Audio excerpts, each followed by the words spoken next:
a car wreck? Just call all nines now. That's 999-9999. Chief Meteorologist Tim Miller. Weather coverage you can count on. The Live 5 for 6 Skyview Network, sponsored by Terry Lambert Hyundai. Get ready for some spring-like temperatures, but it won't last for very long. I'll have details coming up in your 5 for 6 forecast. Right now on News Channel 6 at 4, law enforcement across several counties searching for a missing man. What we know so far. Plus, the candidates running to fill the Georgia House District 125 seat. And the request to adjust this year's city budget in Augusta. A preview of today's meeting as your News at 4 starts now. Live from Television Park, this is WJBF News Channel 6 at 4. Good afternoon, everybody. I'm Brad Means. And I'm Jenny Montgomery. Thank you so much for joining us. The search continues today for a missing Augusta man. 45-year-old Kendall Brown was last seen Sunday at Mount Zion Missionary Baptist Church and is possibly endangered. And News Channel 6's Graham Lee. There you see, joining us now live from the area where deputies responded. Graham, there are actually several agencies involved in this investigation. That's exactly right, Brad. And this actually started last Friday when Brown's ex-wife called the Richmond County Sheriff's Office to investigate here at Patriot Drive. Now, according to the Sheriff's Office, she told investigators that they shared custody of their children and their daughter was supposed to be with Kendall that day. When she got to the house, though, she saw his car, work truck, keys, wallet, and phone, but not Kendall. Over the weekend, the Columbia County Sheriff's Office, Burke County Sheriff's Office, and Georgia State Patrol all assisted with the investigation. We spoke to neighbors who knew Brown earlier, and they say this whole thing has been a shock to them. He was a very good father, a family man, had a wife and kids, and he was very organized and organized to his family and everything. So, you know, he always speaks when he's out.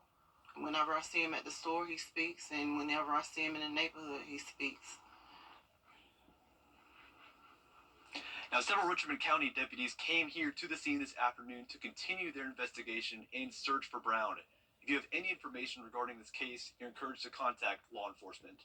Live in Hephzibah, Graham Lee, WJBF, News Channel 6. Back to you. Thank you for that live report, Graham. Also in Burke County, a murder-suicide investigation is underway.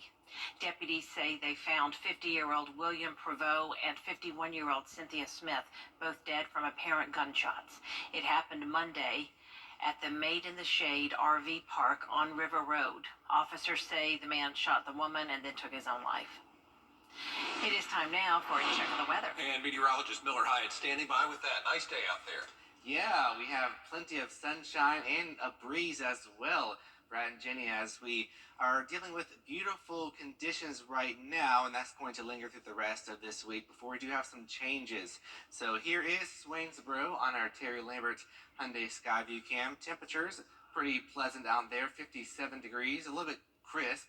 58 degrees in Augusta, but it's 61 over in Louisville. So we are seeing a warming trend begin down to the south. We're about 15 degrees warmer in Wrightsville compared to the past 24 hours. Dew points are very low, dropping down into the 20s as high pressure begins to build on in. So like I mentioned, that wind is pretty brisk out there, sustained around 15 miles per hour. But when you look at the wind gust, even higher, we're about 20 mile per hour wind gust in Waynesboro, 22 mile per hour wind gusts over in Allendale. So the good news is no rainfall across the board today. We're going to be dry, and that's going to allow temperatures to fall fast tonight. So if you're going by the fire pit, maybe roasting some marshmallows, it'll be a great night, but it will be cold, already down to the 40s by 8 p.m. So bundle up if you're heading outside, especially tomorrow morning, around 29 degrees for the low, but warming up to near 60. But then we track a big warm up as we approach 70 degrees by the end of the week. Details straight ahead in your Viper 6 forecast, Brad and Jenny. All right, Miller, thanks. Just a week away now from a special election in Columbia and McDuffie counties, where it is time to fill the House District 125 seat. That's the one Barry Fleming held until the governor tapped him to be a judge.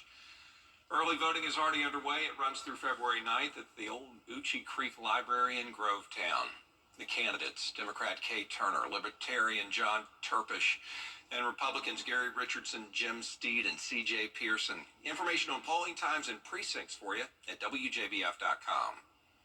Augusta leaders are meeting today to discuss Mayor Garnett Johnson's request to add to this year's budget. Last week, the mayor submitted a request to the Finance Committee for a $25,000 adjustment to his budget. He says he plans to use some of his $60,000 surplus from last year's budget. We'll have a full report on what the commission decided tonight on News Channel 6 at 6. A South Carolina woman is suing the state over its new fetal heartbeat law. This comes after she had to go somewhere else to get an abortion after reaching 6 weeks of pregnancy. The lawsuit was filed in State Circuit Court Monday. Those who filed the lawsuit want the court to change the ban to 9 weeks instead of the current 6 weeks.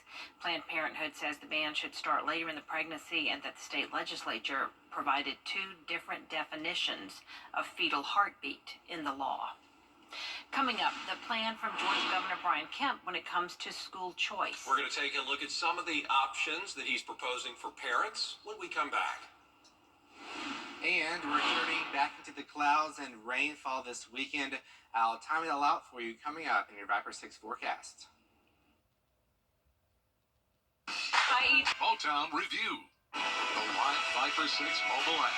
Download it today. Now, your most accurate forecast with WJBF Live Viper 6. It's a breezy one out there as we take a look at our Terry Lambert Hyundai Skyview cam over at Augusta Regional Airport. Notice that we have the flag flying in the wind.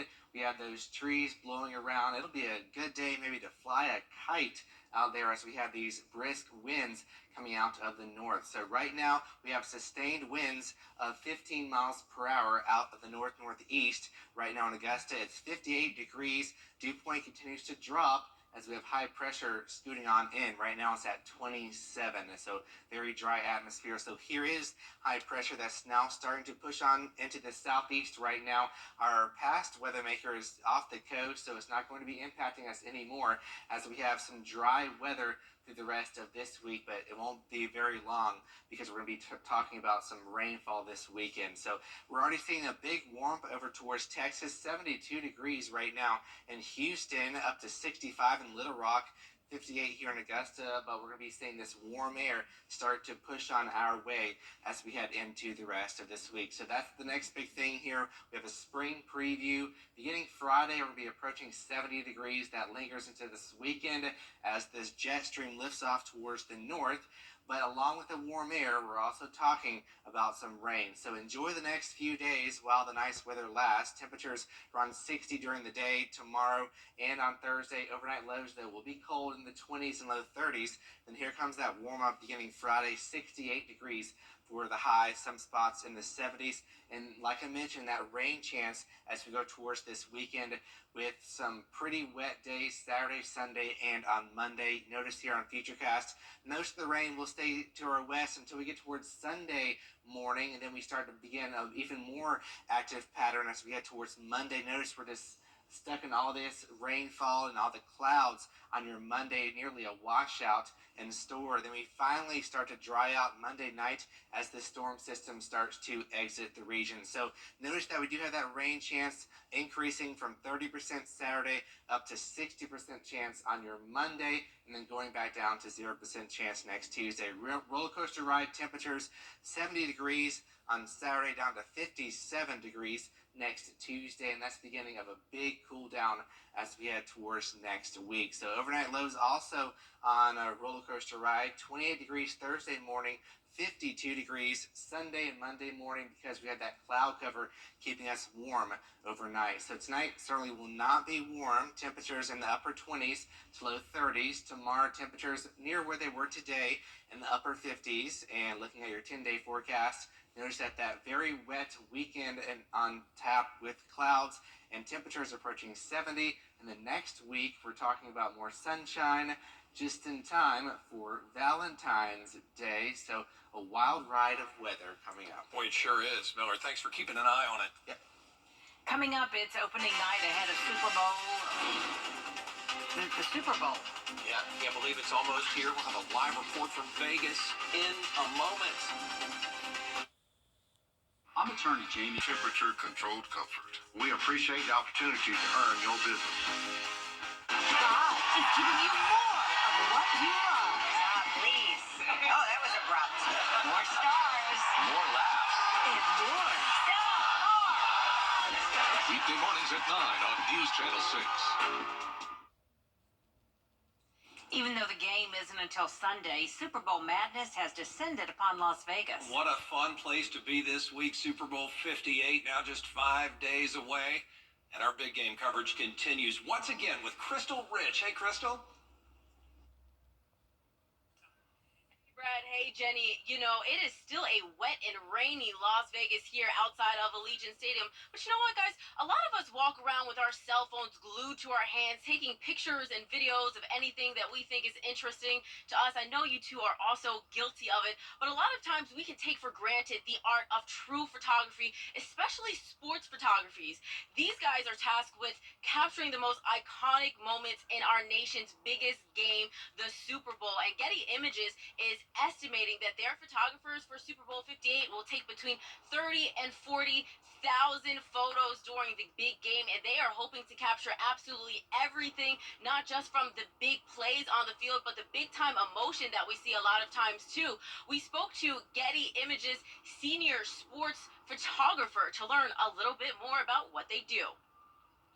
There's things that we have to cover, right? Our number one priority is this editorial brief of the touchdowns, you know, the make sure we get pictures of the coaches, both quarterbacks, the kind of really baseline stuff. I always really think, how would I describe this to my mom? That's always my prompt when I go to an event, because we're close and she's not the biggest sports fan. So she doesn't know. How would I describe this feeling here? And a little fun fact, after a Getty photographer at the Super Bowl clicks a photo, it only takes 30 seconds to get it out to their customers. Also, a little fun fact, because of streaming, a lot of times there's a delay in streaming. Their photos will get out to their customers sometimes before the actual play happens. I don't know if our phones can do that quite yet. For now, reporting outside of Allegiant Stadium in Las Vegas, I'm Crystal Rich. Guys, we'll send it back to you. Boy, that is great information today. Crystal, thank you. Look forward to seeing you again tomorrow. Soccer now, where FIFA's World Cup match schedule. Camp wanting lawmakers to pass a bill on school vouchers for school choice in Georgia. The goal is to let families decide where their child will go to school. Governor Kemp says it'll give money for parents to send them to private school or homeschool if they choose, if they just feel that their school district is not adequately getting their child ready for success. As you might imagine, not everybody's thrilled with this. That's something that's not good for the school system. And the most recent poll actually showed Georgians are opposed to vouchers. Well, school choice basically will allow in failing schools for parents to have options to go to any school of their choice. So it's really about freedom of choice as it comes to education, as it relates to education. And it's the Promise Scholarship Act is actually the name of that measure. The Georgia Association of Educators says vouchers are just going to funnel money from public schools to private schools and hurt students and teachers in Georgia. Classes were back in session today at Lucy Laney High School after shots were fired on campus yesterday. When officers arrived, they determined the gun was fired in a restroom and a toilet was hit. Video footage helped police take 2 students into custody. They say one was found with a gun, the other with a knife. District officials are asking for help from parents to keep students safe. Parents, we ask that you will work with us and check your children's belongings for prohibited items so that they do not bring items that are not appropriate for a safe educational environment. Also, parents, remember to secure your weapons in your home or in a lockbox and keep firearms and guns in a safe location. Fortunately, no injuries were reported.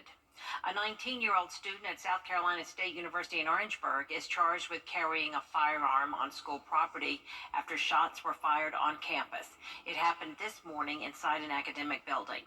According to university police, no one was injured. The incident did cause a temporary lockdown of both South Carolina State and Claflin University, which is also in Orangeburg. SLED is investigating. An Aiken County mother in jail charged in her daughter's death. According to deputies, 3-year-old Riley Scott died last September from drug intoxication.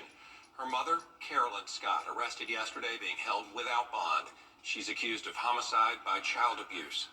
We'll have more on this developing story and a live report on News Channel 6 at 5. Still ahead right here, a Savannah family driven out of their home after an unusual infestation.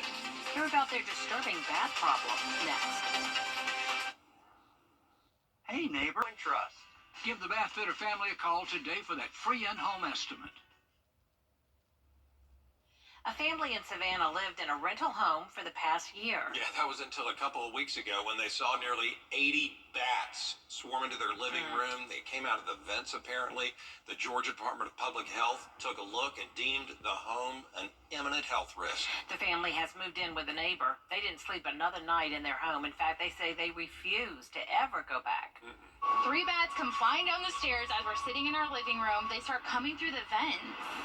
Like, in all the things, and we were like, the kids were already asleep, and we were like, we're done. Like, we have to get out of here. Something is wrong. The Grant family and property management company are working with attorneys to try to figure out what to do next, but that is not good. A lot more coverage you can count on coming up next at 4:30. Including Vice President Kamala Harris in Savannah today. The purpose of her trip and what she wants voters to know after the break.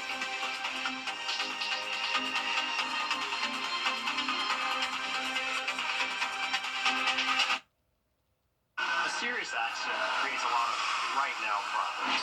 You're worried about your injuries, the medical bills, and whether you'll get stuck paying for it all.